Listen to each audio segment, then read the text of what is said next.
الحمد لله رب العالمين والصلاة والسلام على سيد الأنبياء والمرسلين أما بعد أعوذ بالله من الشيطان الرجيم بسم الله الرحمن الرحيم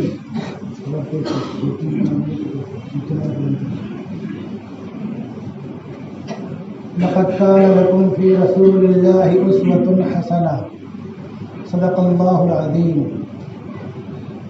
حضرات محترم، جناب رسول اللہ صلی اللہ علیہ وسلم کی زندگی میں ہم تمام لوگوں کے لیے نمونہ ہے، اور آپ کی زندگی کا جو اہم حصہ ہے وہ دعوت و تبلیغ ہے، اور مظلومین اور مستضعفین فی الارض کی دستگیری اور مدد کرنا، کمزوروں کی، پریشان حال لوگوں کی، تنگ دستوں کی مدد کرنا، ان کی اشک سوئی کرنا، اور جو تیسری چیز ہے وہ تعلیم و تعلم ہے، تعلیم کو عام کرنا۔ جناب رسول اللہ صلی اللہ علیہ وسلم نے ارشاد فرمایا انما بعثت معلما، میں معلم بنا کر کے بھیجا گیا، پڑھانے والا، بتلانے والا، سکھلانے والا۔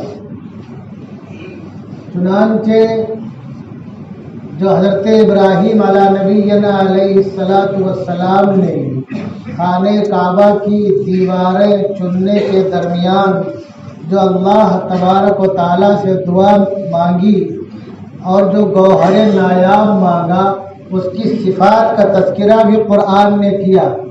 انہوں نے کہا ربنا وابعث فیہم رسولا منہم یتلو علیہم آیاتک وَيُعَلِّمُهُمُ الْكِتَابَ وَالْحِكْمَةَ وَيُزَكِّيهِمْ إِنَّكَ أَنْتَ الْعَزِيزُ الْحَكِيمُ۔ اے بار الہ، انہی میں کا ایک پیغمبر رسول بھیج جو انہیں تیری آیتیں پڑھ کر سنائے، وَيُعَلِّمُهُمُ الْكِتَابَ وَالْحِكْمَةَ، اور انہیں کتاب اور حکمت کی تعلیم دے۔ کتاب سے مراد کتاب اللہ ہے، قرآن ہے، قرآن کی آیتیں ہیں، اور حکمت سے مراد ہر وہ دانائی کی باتیں ہیں جو نسل انسانی کے لیے کارآمد اور نافع ہوں۔ وہ تمام باتیں جو نسل انسانی کے لیے نفع بخش، وہ تمام باتیں حکمت میں داخل ہیں۔ تو حضرت ابراہیم اور اسماعیل علیہ نبی علیہ السلام جو خانہ کعبہ کی دیواریں چن رہے تھے تب یہ دعا مانگی تھی کہ ایسا پیغمبر بھیج جو انہیں کتاب کی تعلیم دینے والا ہو اور حکمت و دانائی کی باتیں سکھلانے والا ہو۔ حضرت ابراہیم علیہ السلام کو اپنی نسلوں کی اتنی فکر تھی کہ زمانہ گزرنے کے بعد مرور ایام سے حالات بدل سکتے ہیں، اور حالات بدلنے کے بعد ہماری نسلیں کہیں گمراہ ہو جائے، بگڑ جائے، تو ان کی سدھار کے لیے اور اس کے ساتھ ساتھ حکمت اور دانائی کی باتیں سکھانے کے لیے پیغمبر بھی۔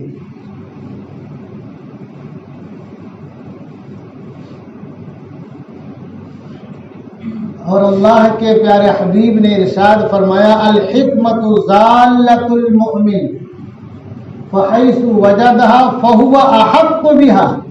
حکمت یعنی دانائی کی بات مومن کا گمشدہ سامان ہے، وہ جہاں اس کو پائے تو وہ زیادہ اس کا حقدار ہے۔ ابن ماجہ کی روایت۔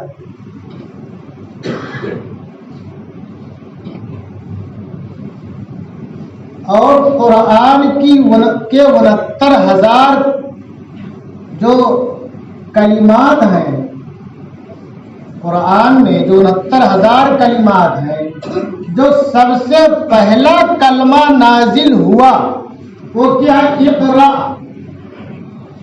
پڑھیے، سب سے پہلا کلمہ.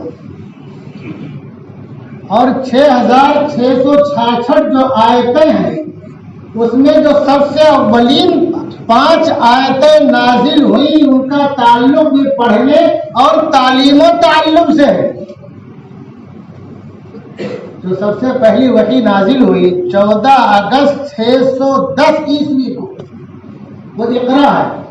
سورہ علق کی جو ابتدائی شروع کی 5 آیتیں ہیں اس میں پڑھنے اور تعلیم و تعلم کا تذکرہ. اقرا بسم ربک الذی خلق، آپ پڑھیے اپنے اس رب کے نام سے جس نے پیدا کیا.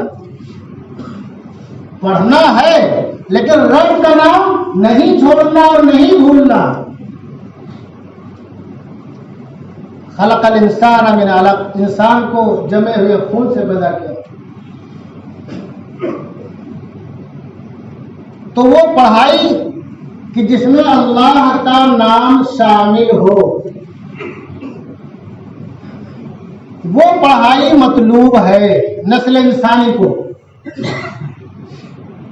اور پھر اس میں تذکرہ کس کا ہے؟ قلم کا ہے، علم کا ہے. قلم جو ہے یہ پڑھنے پڑھانے سیکھنے سکھانے کا بہت بڑا ذریعہ ہے. جناب رسول اللہ صلی اللہ علیہ وسلم کی بعثت سے پہلے مکہ میں 13 لوگ لکھنا پڑھنا جانتے تھے. کتنے لوگ؟ 13. اور جب آپ پر وحی کا نزول ہونے لگا تو جو کاتبین وحی جو لکھنے والے ہیں وہ سب ملا کر کے تعداد 40 کو پہنچتی ہے. کتنی پہنچتی ہے؟ 40. اور ایک عظیم مورخ ہے بلازری، انہوں نے لکھا مکہ میں کل 17 مرد اور 3 عورتیں لکھنے پڑھنے والے تھے. لیکن آپ پر جب وحی کا نزول ہوا اور جب تعلیم و تعلم کو آپ نے عام کرنا چاہا تو تعداد 40 تک پہنچ گئی. اور یہ پڑھنے پڑھانے کا سلسلہ سب سے پہلا جو مدرسہ ہے وہ صفہ ہے، وہاں انتظام تھا. اس کے علاوہ مختلف محلوں اور گھروں میں انتظام تھا. اور حضرت فاطمہ جو حضرت عمر رضی اللہ تعالی عنہ کی بہن ہے ان کے گھر میں بھی پڑھنے پڑھانے کا انتظام تھا. تو تعلیم و تعلم کی کتنی اہمیت ہے، کتنا زور دیا ہے. حضرت علی رضی اللہ عنہ فرماتے ہیں کہ اللہ کے پیارے حبیب نے ارشاد فرمایا العلم نور، کہ علم جو ہے نور ہے، روشنی ہے. یہ روشنی اگر ہے تو آپ کی دنیاوی زندگی بھی اور اخروی زندگی بھی سنبھل جائے گی. اور اگر یہ روشنی نہیں ہے تو نہ دنیا سنبھلے گی نہ آخرت سنبھلے گی. یہ روشنی نہیں ہے تو پتہ نہیں کہاں کہاں سر مارتے پھرو گے. تو آخرت بنے گی کہ بگڑے گی. اور اگر یہ روشنی نہیں ہے تو دنیاوی اعتبار سے کہاں کہاں دھکے کھاؤ گے. دنیا میں تمہیں کتنے حالات کا سامنا کرنا پڑے گا. اور اگر یہ علم ہے، روشنی ہے تو عزت کی روٹی ملے گی. اور حالات دنیا میں آتے جاتے رہتے ہیں. کبھی دکانوں کا بھاڑا 2-3 لاکھ ہوتا ہے، کہیں بلڈوزر چل گیا تو خالی ہے. اگر علم ہے تو آدمی کہیں بھی رہ کر کے اپنے کھانے پینے کا، رہنے سہنے کا انتظام کر سکتا ہے.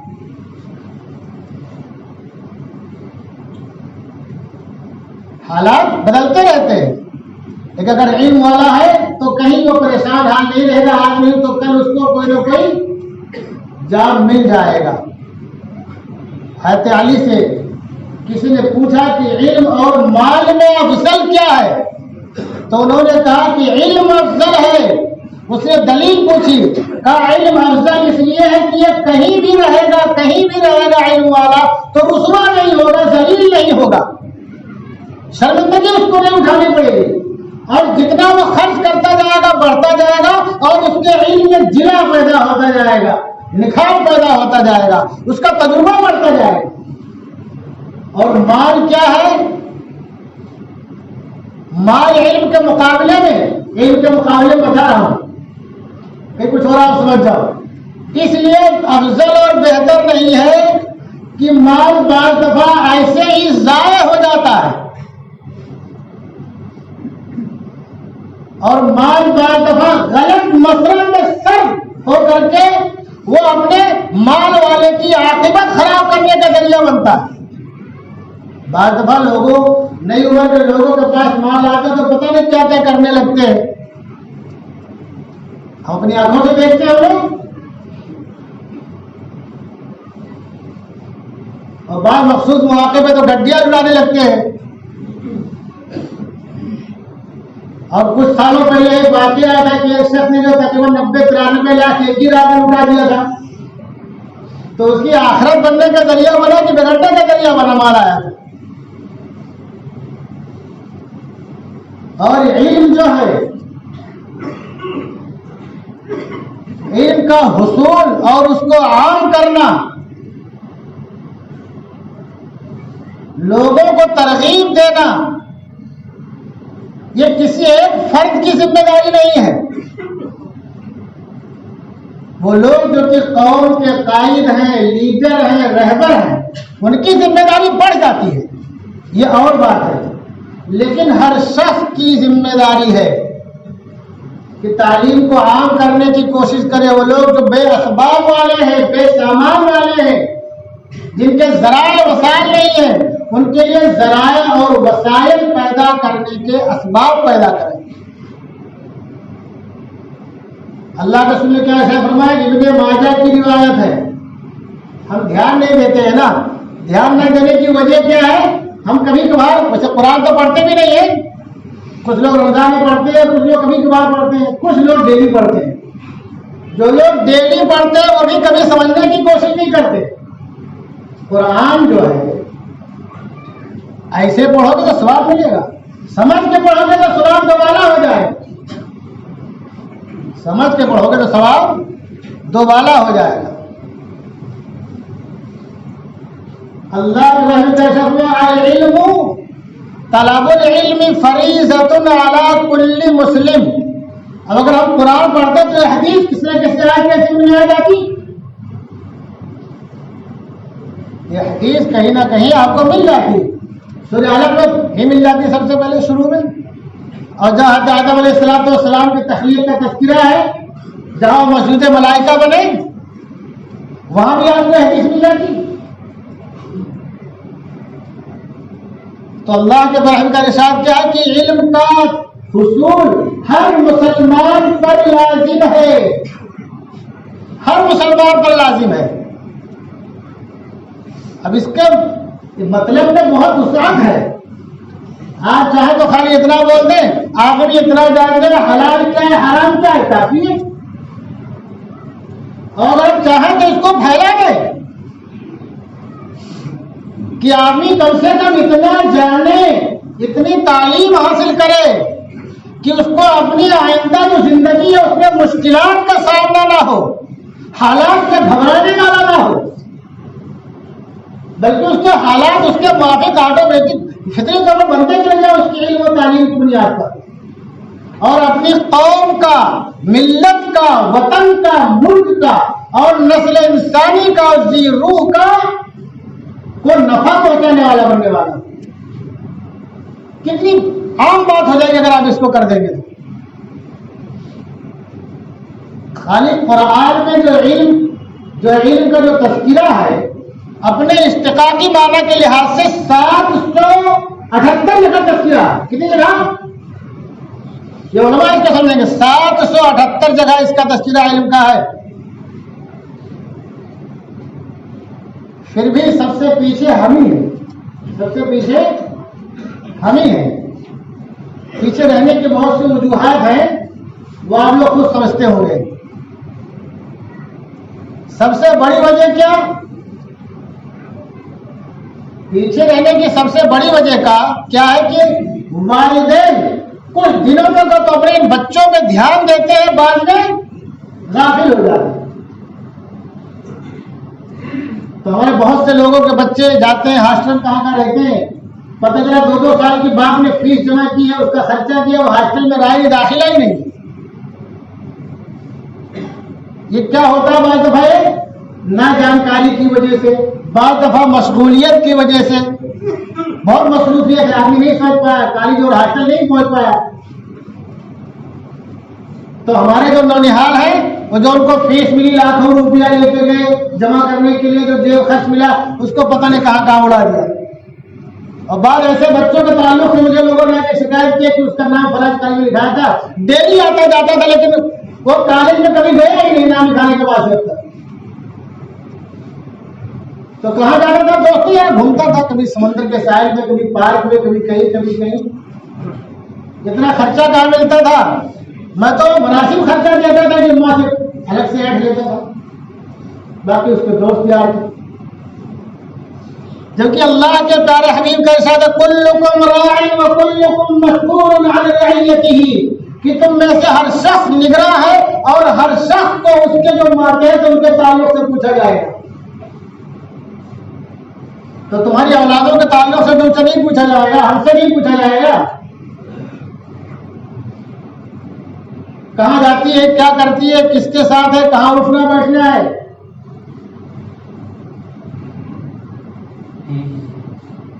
یقیناً پوچھا جائے گا۔ تو اپنی ذمہ داری سے کبھی ہم غافل نہ ہو، کبھی نہ غافل ہو۔ اور بعض دفعہ کچھ ہونہار لڑکے پڑھنا چاہتے ہیں، ان کے پاس اسباب نہیں ہوتے ہیں، ذرائع نہیں ہوتے ہیں، ان کے پاس اسباب اور ذرائع اور وسائل نہیں ہوتے۔ تو ہوتا کیا ہے، اگر ہمارے پڑوس میں کوئی اللہ نے ہم کو دیا ہے، پھر بھی ہم دھیان نہیں دیتے۔ ابھی تو ایسا حال ہو جاتا ہے کہ بعض لوگوں کو نہیں معلوم پڑتا کہ پڑوس میں کون آیا کون گیا۔ میں نے ایک واقعہ پڑھا کہ پڑوسی نکلا گھر سے تو دیکھا سامان نکل رہا بازو کے گھر سے، تو پوچھا کیا کہیں الگ جا رہے ہو کیا؟ کہاں؟ ہم نے یہاں چھوڑ کے الگ جگہ رہائش اختیار کیے۔ پتا چلا وہ سب ڈکیتی ڈالنے آئے تھے، سامان سے چورا کے لے کے سب ڈکیت تھے، وہ پڑوسی کو پہچانتا نہیں تھا۔ تو ابھی ہماری حالت یہ ہے کہ ہم اپنے پڑوس سے بھی بے خبر ہونے لگے ہیں، اعزاء اقربا سے بھی بے خبر ہونے لگے ہیں، کنبے قبیلے سے بے خبر ہونے لگے ہیں۔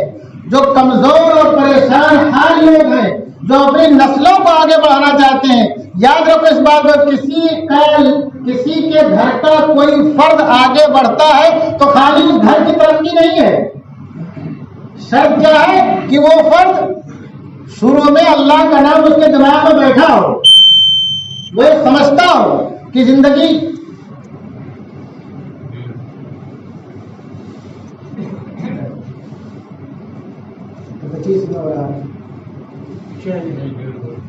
وہ یہ سمجھتا ہو کہ اللہ اور اللہ کے رسول کا فرمان کیا ہے، ہم کو اپنی زندگی کیسے گزارنی ہے۔ تو خالی اسی گھر کی ترقی نہیں ہے، وہ نسل انسانی کو تو فائدہ پہنچائے نہیں، اپنے کنبے قبیلے کو، خاندان والوں کو، گھر والوں کو اور اپنے ملک اور قوم کو کے لیے بھی نفع بخش ثابت ہوگا۔ آپ نے دیکھا ہوگا آپ کے اسی بر صغیر میں وہ قوم جو سب سے زیادہ مظلوم تھی اور ابھی بھی ہے، اس قوم کا خالی ایک آدمی اعلیٰ تعلیم حاصل کر لیتا ہے، وہ بھی دوسروں کی مدد سے۔ کیا وہ کسی اپنے ہونہار فرزند کو سپورٹ نہیں کر سکتے اس طرح سے؟ اس نے اپنی قوم کے لیے کیا کیا، زندگی کے آخری لمحات تک لڑتا رہا اور مرنے سے پہلے اپنی برادری اور اپنی قوم اور مظلوموں اور مستضعفین کے لیے اتنا بڑا کام کر گیا کہ دنیا ہر جگہ اس کا نام لیتی ہے۔ کبھی اس کو اسکول میں بیٹھنے نہیں دیا جاتا تھا، کبھی اس کو اسکول میں پانی پینے کے لیے بہت دور جانا پڑتا تھا، کبھی اس کو تانگے پہ لوگ نہیں بچھاتے تھے کہ تو بیٹھ جائے گا تو دوسرے لوگ نہیں بیٹھیں گے، تو دوسری برادری کا ہے۔ یہ کیا ہے؟ یہ تعلیم کا کرشمہ تھا کہ اس نے جب علم حاصل کر لیا تو زندگی اپنی وقت کر دی نسل انسانی میں کمزوروں کی مدد کے لیے اور اپنے لوگوں کی مدد کے لیے۔ اور ان کو وہ حقوق دلا کے دنیا سے چلا گیا ہے کہ انہیں حقوق کی بنیاد پر اور دفاع کی بنیاد پر اس کی قوم کے لوگ آگے بڑھ رہے ہیں. ان کا ہر جگہ ریزرویشن ہے. یہ ریزرویشن کیوں ملا ان کو؟ ان کے قوم کا ایک فرد آگے بڑھ گیا, اس نے اپنی قوم کے لیے کیا. اگر تمہاری نسلوں میں پڑھنے کا جذبہ ہے اور انہوں نے اللہ کے نام کے ساتھ پڑھنا شروع کیا ہے تو تمہاری فکر رکھیں گی زندگی کے آخری لمحات تک, اپنے ملک اور وطن کی فکر رکھیں گی زندگی کے آخری لمحات تک. اور بہت سی باتیں ہمارے جوابوں میں بعض دفعہ آتی ہیں پڑھنے کے تعلق سے, کہا جائے کیا کریں کیا نہ کریں. میں بتا دوں, جب مکہ والوں نے جناب رسول اللہ صلی اللہ علیہ وسلم اور آپ کے ساتھیوں کی زندگی عجیزن کر دی تو حکم الہی سے جب آپ نے ہجرت فرمایا اور آپ مدینہ منورہ تشریف لے گئے, آپ تاریخ کی کتابیں اٹھا کر کے دیکھ لو, سیرت کی کتاب اٹھا کر کے دیکھ لو, کبھی پڑھا کرو موبائل سے چھٹی لے کر کے. موبائل میں کیوں لگے رہتے ہیں؟ بڑے بڑے بھی لگے رہتے ہیں, ہم سب لگے رہتے ہیں تو بچے بھی لگے رہتے ہیں. کبھی سیرت کی کتابیں پڑھا کرو, تاریخ کتاب پڑھا کرو. آپ نے مدینہ منورہ پہنچنے کے بعد جو سب سے اہم کام کیا ہے وہ کیا معلوم ہے؟ یہودیوں کا ایک مدرسہ تھا بیت المدارس. کیا تھا؟ بیت المدارس. آپ نے بیت المدارس کا دورہ کیا ہے تو کیا یہودی قرآن کی تعلیم دیتے تھے؟ جناب رسول اللہ صلی اللہ علیہ وسلم کے فرمودات بتاتے تھے. آپ وہاں گئے, ان کا نظام دیکھنے گئے کہ تعلیم کیسے عام کی جائے, ان کا پڑھایا کیسے جاتا ہے, کیا طریقہ کار ہو سکتا ہے, اور مدینہ کے لوگوں کو ہم کیسے قریب کر سکتے ہیں تعلیم و تعلیم کے اعتبار سے. جبکہ علامہ باقری نے لکھا ہے کہ مدینہ منورہ میں اس وقت محض جو ہے 11 افراد, کتنے؟ کل 11 افراد لکھنا پڑھنا جانتے تھے. تو ہمارے ذہن میں کیا آتا ہے کہ فلاں جگہ چلا گیا, بچے کو وہاں ڈال دیا, یہاں ڈال دیا. ارے بچے کو اگر آپ نے شروع میں کلمہ مضبوط سے سکھا دیا ہے, قرآن کی آیتیں سکھا دی ہے, اس کے دل و دماغ میں نماز کی اہمیت بتلا دی ہے, اور آپ خود فجر میں اٹھ کے مسجد میں آتے ہو, اپنے لڑکوں کو ساتھ میں لے کر کے آتے ہو, تو آپ کا بچہ دنیا کے کسی کونے میں جا کر کے انشاءاللہ زندگی کے آخری لمحات تک کلمہ شہادت سے کبھی نہیں بھولے گا. وہ تمہارا حامی ہوگا, اسلام کا حامی ہوگا, رسول اللہ کا عاشق ہوگا, قرآن کا عاشق ہوگا. تو ہمارے دل و دماغ میں ایسی باتیں نہیں آنی چاہیے. شرط کیا ہے کہ اپنی نسلوں کو ہم بچپنے ہی میں, اللہ نے کیا فرمایا کہ صبیانکم اول کلمۃ بلا الہ الا اللہ, کہ اپنے بچوں کو پہلا کلمہ لا الہ الا اللہ سکھلاؤ. اگر ہم نے پہلا کلمہ اپنے بچے کو لا الہ الا اللہ سکھلا دیا ہے, اسے دوسری زبان میں سیکھ لیا ہے, تو انشاءاللہ 180 سال کی عمر ہونے تک یہ نہیں بھولے گا, وہ کلمہ پر قائم رہے گا اور فجر کی نماز کی پابندی کرنے والا بنے گا. اگر ہم نے فیشن میں گڈیاں اٹھاتے ہیں بچوں کی ولادت پر اور عقیقے میں اور خطرے میں, فرض کو رکھ لیں جتنا ایک شخص اس زمانے میں خطرے اور روپیہ لٹا دیتا ہے, لوگ ابھی کارڈ بھی بانٹتے ہیں, اتنے میں ایک کنبے کے کم سے کم 10 افراد اعلیٰ تعلیم حاصل کر سکتے ہیں. بعض لوگ اتنا خرچ کر دیتے ہیں, بعض لوگ عقیقے میں اتنا روپیہ خرچ کر دیتے ہیں کہ اس کنبے کے جو غریب لوگ ہیں, محتاج لوگ ہیں, وہ اعلیٰ تعلیم کم سے کم اس گھر کے 10 افراد حاصل کر سکتے ہیں. کچھ ہی لوگ ہیں جو عقیقہ اس کو سنت سمجھ کے کرتے ہیں, ورنہ لوگ فیشن سمجھ کے عقیقہ کرتے ہیں. تو اگر ہم نے جب اس نے بولنے والا شروع کیا تو ہم نے کچھ اور ہی اس کو سکھلایا, تو کیسے وہ اسلام پر باقی رہے گا؟ وہ جواب ہوگا تم کو گالی دینے والا بنے گا, جوتا مارنے والا بنے گا, نہ تمہارا حق ادا کرے گا, نہ اللہ اس کے رسول کا حق ادا کرے گا, نہ اپنے ملک اور قوم اور وطن کا حق ادا کرے گا. تو ہمارے دماغ میں یہ بات نہیں آنی چاہیے کہ ہمارا بچہ کہاں پڑھے گا. شرط کیا ہے؟ اللہ نے کہا فرمایا اقرأ باسم ربک الذی خلق, پڑھو اس رب کے نام سے جس نے پیدا کیا. تو جو پڑھائی, ہمارے جو نسلوں کی پڑھائی ہو, ابتدا کیا ہو؟ اللہ کے نام کے ساتھ ہو. اگر اللہ کے نام کے ساتھ ہے تو ہمارے لڑکے کتنے بھی اونچی تعلیم حاصل کر لیں, کتنے بھی اعلیٰ منصب پر فائز ہو جائیں, عہدے پر فائز ہو جائیں, انشاءاللہ ہمارے لڑکے ہی رہیں گے, اسلام کے نام لیوا رہیں گے, اسلام کا کلمہ بلند کرنے والے رہیں گے, اور اللہ تعالیٰ انہیں اور ہم تمام لوگوں کو انشاءاللہ اسلام پر باقی رکھے گا, ایمان پر خاتمہ فرمائے گا. وما علینا الا البلاغ.